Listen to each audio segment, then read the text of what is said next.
Okay, pick up a monster.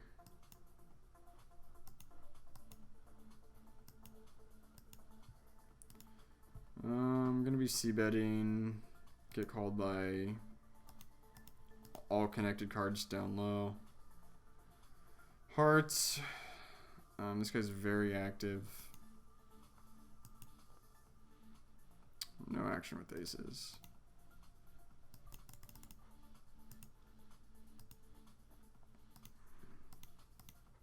Just gonna call. Losing to 3-4, losing to sets. Beating a lot of draws.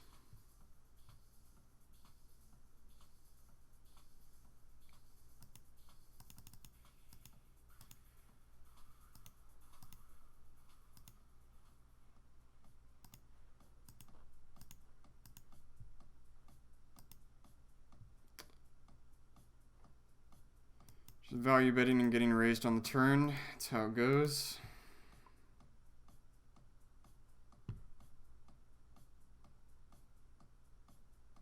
Three, four, and then a ton of draws. Okay, just shipping it. No snap, so we're probably good.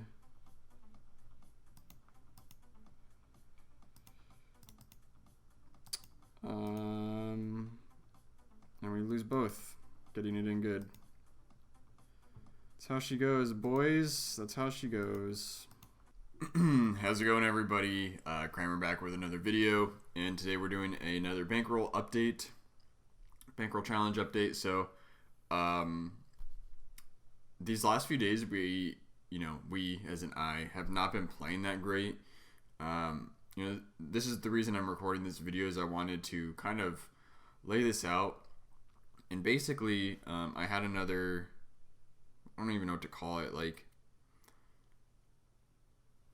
It wasn't a repeat of what happened last month because I didn't go lose, all of my bankroll. But what tends to happen is that, like, this is just like the human condition. I don't know the right words, but like this is what happens to us humans. It's like you can get, I mean, at least this is what I can't speak for everybody, but I can speak for myself and say this is what happens. You are like honest, and you put in honest work, and then you get better at something, and then it's really easy for your ego to like slip in, and that's what happened to me again. And I've been playing really bad the last like maybe 10 to 20 hours of gameplay. Now, fortunately, because I've been playing poker so much, my like floor of what I'm capable of doing, like, I'm not going to make any horrible mistakes, generally speaking, because out of pure habit, I've kind of gotten rid of a lot of really bad habits. But I'll find myself in these spots that I don't belong in, with weird hands, and thinking like all of these really stupid thought processes. And, I guess the main point for this video is to let you guys know that I am very capable of falling into these like thought patterns as well. We can call them traps. So basically what happened was, it starts with like honest improvement in poker. Like, you're present to the moment, you're making good plays, you've got good reasoning behind everything. And at some point you may, I certainly did this, feel like you deserve to win. And I've talked about this in other videos, and then you're no longer playing the same poker game you were playing. Now you're playing this game where in your head you deserve to win, and you're just not playing you're not playing better than people anymore. You're playing actually worse than a lot of people, so you're losing money. And then also you can start losing money, and then it like inflames your ego. And this is like the same recurring thought pattern that like keeps happening to me. Now, fortunately, like I said, we have done a lot of work to improve our actual gameplay, like poker knowledge, or poker gameplay. So it's like the amount of mistakes that I'm even capable of making are like fewer than they used to be. Like not calling off stacks with like mediocre hands constantly. Last night I called off 60 big blinds in a really bad spot, and I just immediately closed my client because I was like, I know I'm playing really bad right now.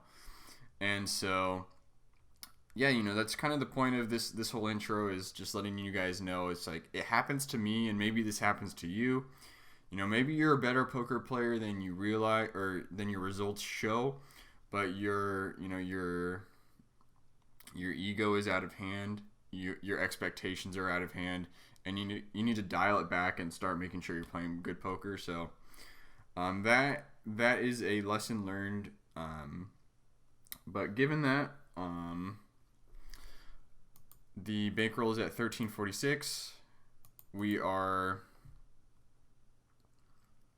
sitting nicely on the beast leaderboard. We might even get $125 in Rakeback this week, which would be phenomenal. That would be awesome.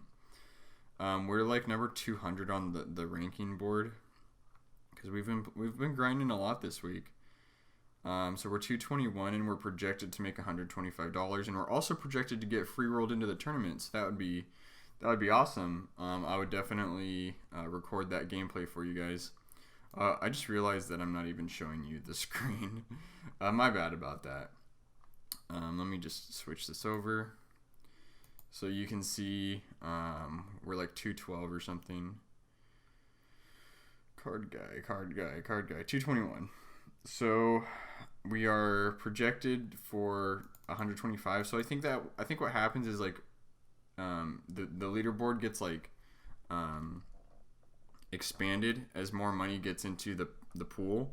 So based on projections, I think we'll get $125, but right now we're guaranteed $50 in Rakeback or whatever it is.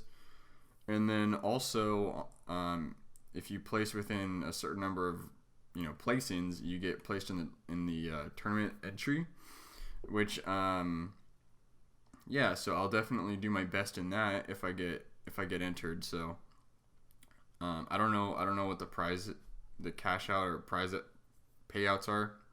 I never play tournaments, but I'll do it. So I'm now going to record some gameplay. Thank you everyone for watching and supporting. I am very thankful for the growth on the channel, and drop a like if you want to be a homie, but you don't have to. But yeah, enjoy the gameplay, and I'll see you guys in the next one. Alright, back to the grind. Feeling like Sisyphus. We're trying to get our head straight today. As I just said in the intro, we have not been playing well. We have been playing very average or below average for us poker. So we're trying to get our head on straight. That's why I say it feels like Sisyphus, because it's like, once again, I'm trying to play good poker.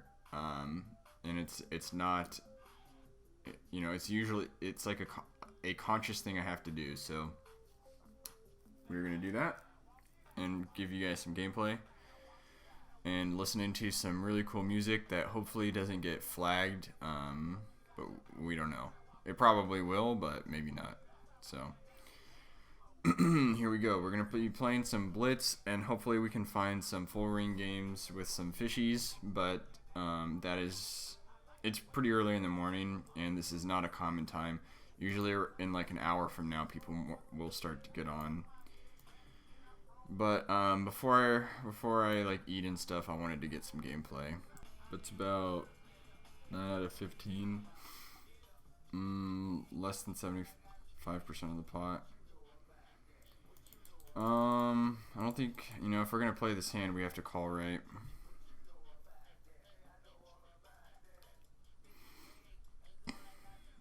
Someone who donk bets into it. Okay. I'm not in love with this spot by any means. Okay, these are like two weird spots. But pocket eights, pocket nines bet like this here. Kind of a weird turn. We do get two pair, but flush comes in. Okay, well, we're just gonna give up on this. I don't know. Maybe we bluff on some rivers, but It just feels like he has ace high a lot and he just gets there. Or 3 queens, so we were almost drawing dead. And this is a weird hand.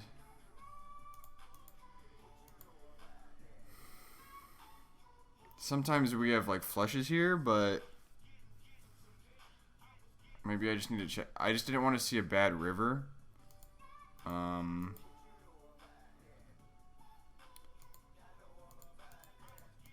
This guy doesn't seem extraordinarily aggressive. I didn't mean to 3-bet that. Oh well. So I think we're just gonna lay it down, even though it's like kind of nitty. We just don't know. We just get really lucky here. Like I said, I didn't mean to 3-bet 3s. I probably would have folded, but this guy's a station, so we don't expect him to fold basically any overpair, because that's a very small sizing.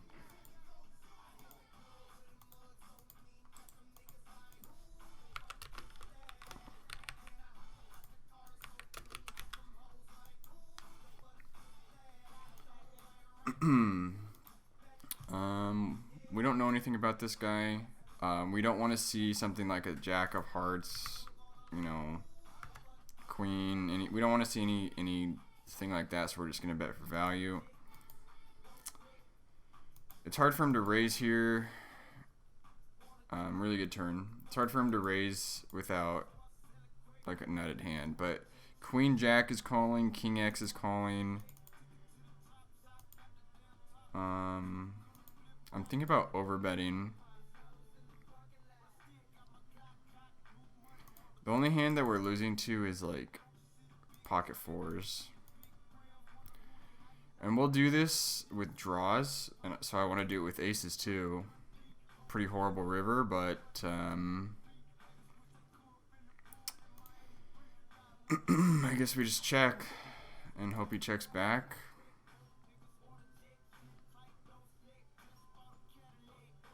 If he gives us a good price, I guess we'll call, but yeah, so we got really good value out of ace 10 there. X, queen X. Now that might be an incorrect thought process.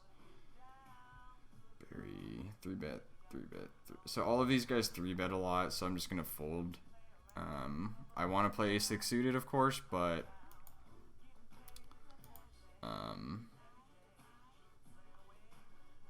we're not gonna call because we're gonna get 3-bet if we do.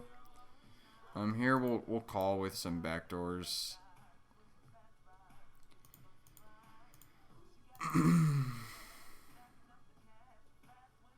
The problem is that it's really hard to represent something here. So we're just gonna hope to get a pair. We don't. We're not gonna bluff at this because he's calling ace highs. I'm just gonna check it down. Hope we somehow win.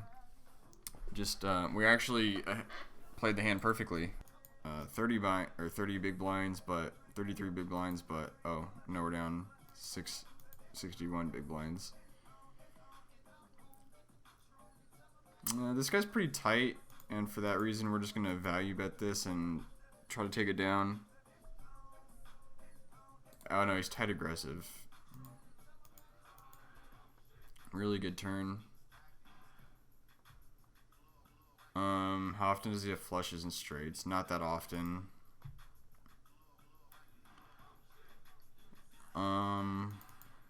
We're gonna size up a little bit because sometimes we have flushes here. I mean, we do get check raised sometimes, but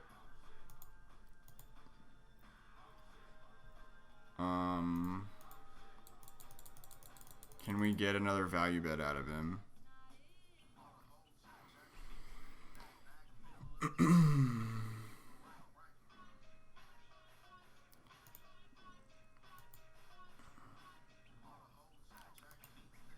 Gonna try to get called by a jack. These value bets are susceptible to being raised, but I'm not really convinced that he has us beat here. I think he has something like 9-8, jack 10. I think we're just gonna call. Maybe this is a losing play, but okay, he just has us nutted.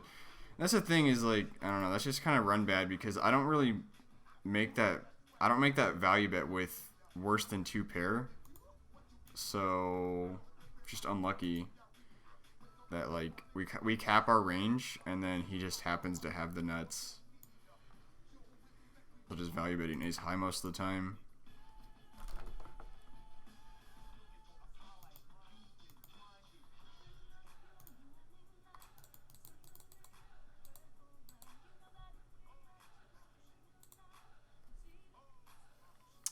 Don't really plan on folding to 3 bets, but this guy's insane.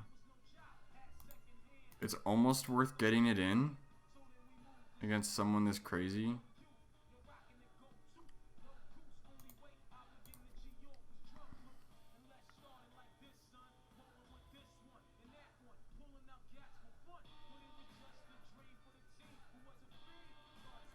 We're gonna call. Pretty good flop, so I think we're just gonna get it in here. Someone who's 3-bet this much, 3 out of 5 hands. We're just gonna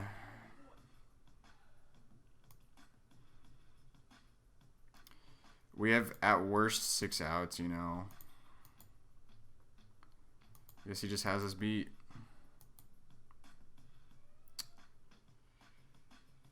It's pretty gross.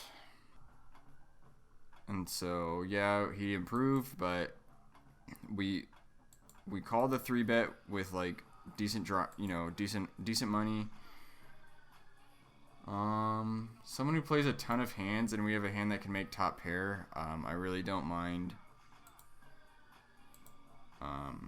calling and playing a larger pot out of position. You know, this guy's just a maniac, so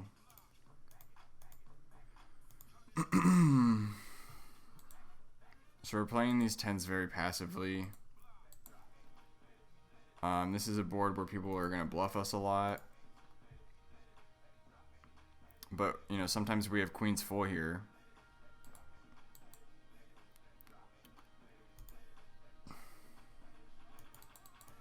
I mean, if he rivers a jack, he's probably going to value bet it.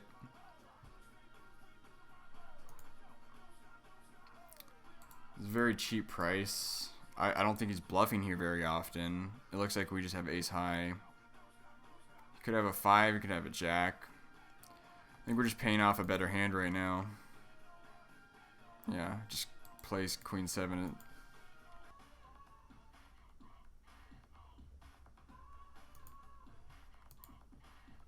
Decent flop.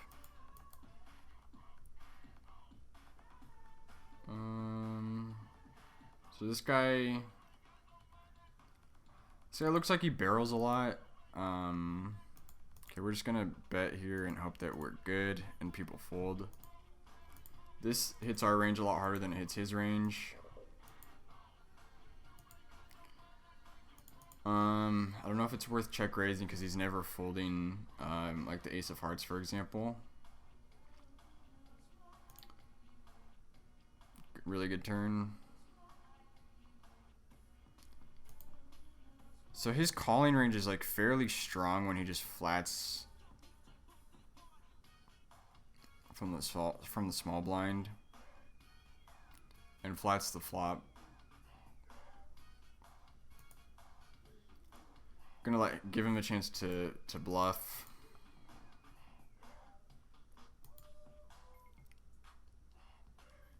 I think we just lose this hand. We could overbet, but there you go. He just has the nuts. I don't mind overbetting there, but we made the right choice in just trying to get to showdown. Like I said, I think his range is very strong when he just flats from the small blind. The pot size bet there.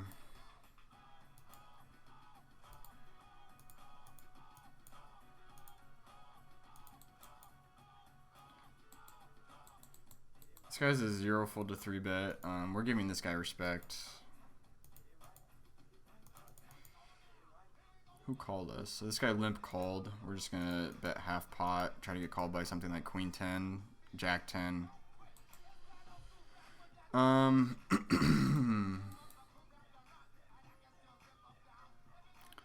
have no evidence to suggest he'll call huge bets.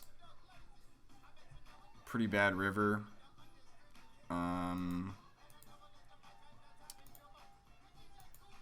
Jack Queen gets there, King Queen gets there. Pretty annoying river. He's shown that he's pretty aggressive though.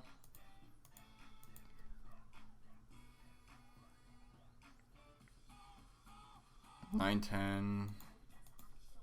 Jack 10. Does Jack 10 make this bet? What is he? This is a little bit spewy. Yeah, King Queen. Just so standard, dude. So annoying. Just have him like dead to rights. He has one out, and he just hits it. And then we just don't know that much about him, so we just call. Aces and some King Queen.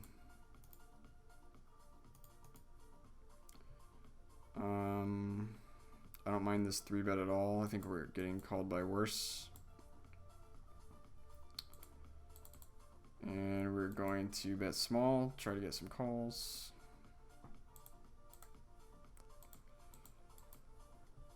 This guy opens a lot.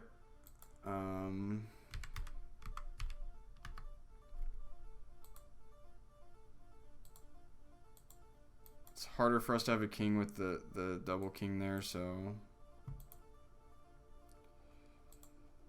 we're just gonna bet small and pray we get called.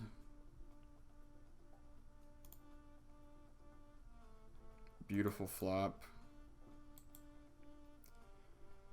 We do this because we flat a lot of hands on the button, so we want to flat this hand too.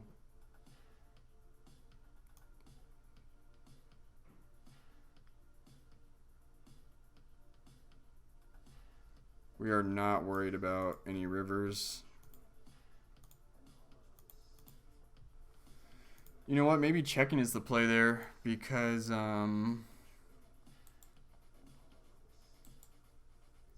he can bluff diamonds and he can perceive our weakness as our lack of betting as weakness.